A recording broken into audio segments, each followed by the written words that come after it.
Sir Haj, Hi. good morning. Good morning. What do you expect Senate hearing for flood control? Nako.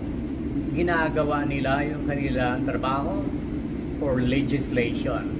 Gumawa ang presidente ng sarili niyang komisyon para imbestigahan itong mga corruption.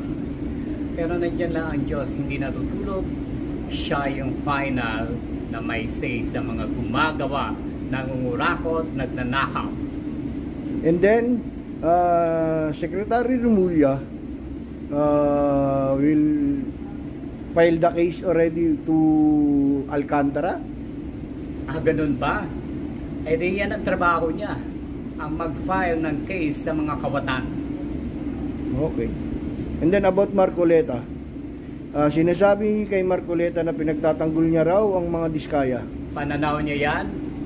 Okay sir, good morning. Ano po yung pananaw natin ngayon sa flood control? Siyempre, galit tayo. Pero nandiyan ang Diyos, hindi natutulog. At nararamdaman na nila yan. Kaya nga tayo binabaha para mapugari ang flood control corruption.